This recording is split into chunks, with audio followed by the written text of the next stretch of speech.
नमस्कार दोस्तों। हम सभी लोग कुछ न कुछ भूल ही जाते हैं, चाहे वो कोई बात हो, कोई चीज़ रखी हो या सबसे ज़्यादा परीक्षा में उत्तर देते वक्त बातों को, आंसर को भूल जाते हैं। अगर आप बस कुछ ही बातें भूलते हैं तो यह एक सामान्य बात हो सकती है, लेकिन आप अक्सर ही सभी बातों को भूल जाते हो, गैर जरूरी बातें भूल जाते हो, तो यह बात गंभीर है। और इसका मतलब है कि कहीं आप एल्जाइमर डिसीज से ग्रसित तो नहीं है। एल्जाइमर एक तरह की दिमागी बीमारी है जिसे आम भाषा में भूलने की बीमारी भी कहा जाता है। तो आइए आज इस वीडियो के माध्यम से हम जानेंगे कि एल्जाइमर डिसीज क्या होती है, इसके लक्षण क्या होते हैं, इसका निदान क्या होता है, कैसे इसे कंट्रोल किया जा सकता है। नमस्कार दोस्तों, मेरा नाम डॉक्टर अक्षय उपाध्याय है। मैं कंसल्टेंट होम्योपैथिक फिजिशियन हूँ। आप लोगों का स्वागत है मेरे channel your life your way पर। आइए पहले समझते हैं एल्जाइमर डिसीज होती क्या है। एल्जाइमर डिसीज का प्रमुख लक्षण है डिमेंशिया। एल्जाइमर रोग डिमेंशिया का एक प्रगतिशील रूप है। यह डिमेंशिया दैनिक जीवन में काफ़ी कठिनाइयाँ पैदा करता है, जो कि सामान्य से लेकर गंभीर भी हो सकती है। एल्जाइमर डिसीज वैसे तो किसी भी उम्र के व्यक्ति को हो सकती है, लेकिन अधिकांश देखा गया है कि 60 वर्ष या इससे उम्र के लोगों में यह सामान्य तौर पर पाई जाती है। दुनिया भर में 5 करोड़ से ज़्यादा लोग एल्जाइमर डिसीज से ग्रसित हैं। उनमें से 60 से 70% एल्जाइमर रोग से ग्रसित हैं। बीमारी के शुरुआती लक्षणों में हाल ही की घटनाओं या बातचीत को भूल जाने की समस्या होती है। जैसे जैसे बीमारी बढ़ती है, एल्जाइमर रोग से पीड़ित व्यक्ति की याददाश्त कमजोर होती जाती है और यह रोजमर्रा के कार्यों को करने की क्षमता को खो देता है। इस दिमागी बीमारी की सबसे बड़ी समस्या यह है कि लगातार प्रगति करती रहती है। इसका कोई उपचार मौजूद नहीं है, लेकिन हाँ, कुछ खास उपायों और कुछ दवाओं की मदद से इसे आगे बढ़ने से या इसकी गंभीरता को कम किया जा सकता है। आइए अब समझते हैं कि लक्षणों के आधार पर एल्जाइमर डिसीज को कैसे पहचानें।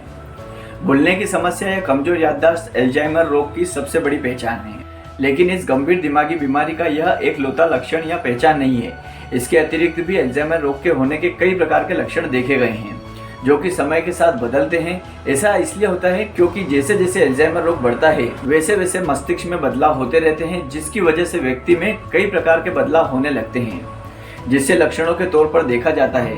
तो चलिए जानते हैं एल्जाइमर लक्षणों के बारे में। एल्जाइमर डिसीज का सबसे पहला लक्षण है याददाश्त कमजोर होना। हम अक्सर कोई ना कोई चीज भूल जाते हैं, लेकिन एल्जाइमर वालों के साथ यह सामान्य बात है और इस लक्षण के कारण उनके जीवन पर काफी बुरा असर पड़ता है। एल्जाइमर से ग्रसित लोग बार बार बातों को और प्रश्नों को दोहराने की आदत रखते हैं ताकि उन्हें यह बात याद रहे। हाल ही में की गई बात भूल जाते हैं, चीजें रखकर भूल जाते हैं, फिर न मिलने पर गुस्सा आना या ब्लड प्रेशर हाई होना होता है। जानी पहचानी जगहों में खो जाना, रोजमर्रा की वस्तुओं और कभी भी लोगों के नाम भूल जाना, वस्तुओं की पहचान करने, विचार व्यक्त करने या बातचीत में भाग लेने के लिए सही शब्द खोजने में काफ़ी परेशानी होती है। कमजोर याददाश्त की वजह से लोगों से घुलने मिलने में काफ़ी परेशानी होती है। एल्जाइमर से ग्रसित व्यक्ति में सोच और तर्क की समस्या का होना भी आम बात है। एल्जाइमर रोग ध्यान केंद्रित करने और सोचने में कठिनाई का कारण बनता है। एल्जाइमर डिसीज में मल्टीटास्किंग विशेष रूप से कठिन होता है।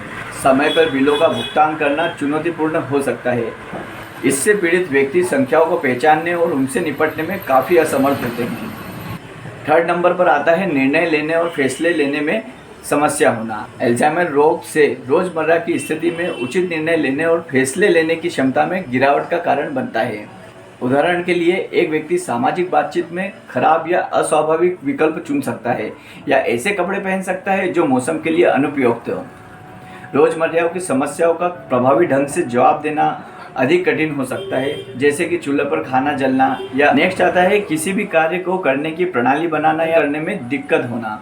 एल्जाइमर होने पर रोज के कार्य में और उनकी योजना बनाने में काफ़ी समस्या होना शुरू हो जाती है, जैसे खाना बनाना, कोई पसंदीदा काम करना, खेलने में और घर में साफ सफाई की छोटे मोटे काम में संघर्ष करना। इसी के साथ साथ जैसे जैसे ये रोग बढ़ता है, समस्याएं बढ़ने लगती है। कई बार तो रोगी के नहाने, कपड़े पहनने जैसी बेसिक समस्याओं का भी निदान नहीं कर पाते हैं।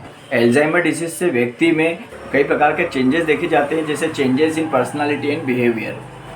इनमें शामिल है एंजाइटी, डिप्रेशन, समाज से दूरी बनाना, उनका दूसरों से मिलने में मिजाज अलग हो जाता है, दूसरों पर विश्वास व्यक्त नहीं कर पाते हैं, अविश्वासी रहते हैं, चिड़चिड़ापन और आक्रामकता रहती है इनमें।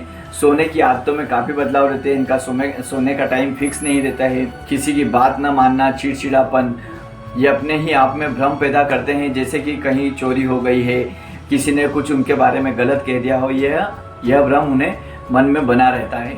आइए अब जानते हैं अल्जाइमर रोग के कारण क्या है।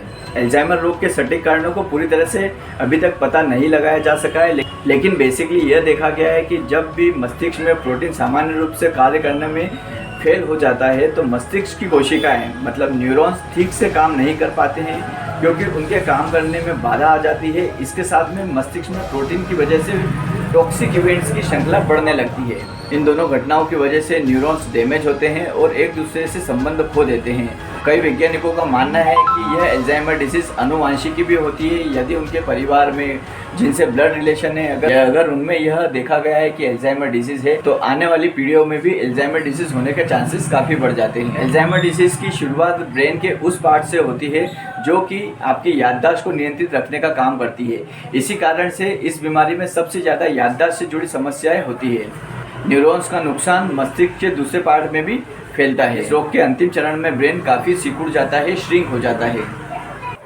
आइए अब जानते हैं अल्जाइमर डिसीज के जोखिम कारक क्या है। तो जोखिम कारक की बात करेंगे तो सबसे पहले आता है उम्र। वैसे तो यह किसी भी उम्र में हो सकता है, लेकिन अधिकतर देखा गया है कि यह 60 वर्ष या उससे ज़्यादा उम्र के लोगों में पाया जाता है। दूसरा देखा गया है कि फैमिली हिस्ट्री या जेनेटिक्स के डिफेक्ट के कारण भी यह होता है। यदि किसी की फैमिली में माता पिता को या ब्लड रिलेशन वाले सदस्यों में अगर अल्जाइमर डिसीज़ है तो यह परिवार में आने के या आने वाली पीढ़ियों में होने के चांसेस काफ़ी ज़्यादा होते हैं। यदि किसी को डाउन सिंड्रोम है तो उसमें भी अल्जाइमर के सारे सिम्टम्स आते हैं। मेल फीमेल रेशो की बात करें तो यह फीमेल्स में ज़्यादा होता है जबकि मेल्स में कम होता है। सिर में चोट लगना या ट्रॉमेटिक ब्रेन इंजरी भी एक कारण है। यदि 50 वर्ष या उससे ज़्यादा उम्र के लोगों में ट्रॉमेटिक ब्रेन इंजरी होती है तो अल्जाइमर या डिमेंशिया के लक्षण काफ़ी स्पीड से आते हैं। जानवरों के अध्ययन ने संकेत दिया है कि डिजनरेशन ऑफ नर्वस सिस्टम शुरू होता है।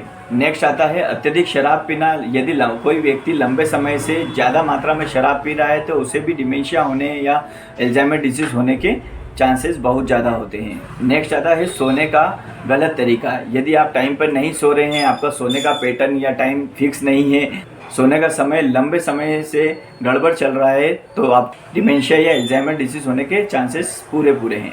यह भी देखा गया है कि आपकी लाइफ स्टाइल भी इस पर काफ़ी प्रभाव डालती है, जैसे कि व्यायाम नहीं करना, मोटापा, स्मोकिंग करना। एक्टिव और पैसिव स्मोकिंग दोनों इसको प्रभावित करती है।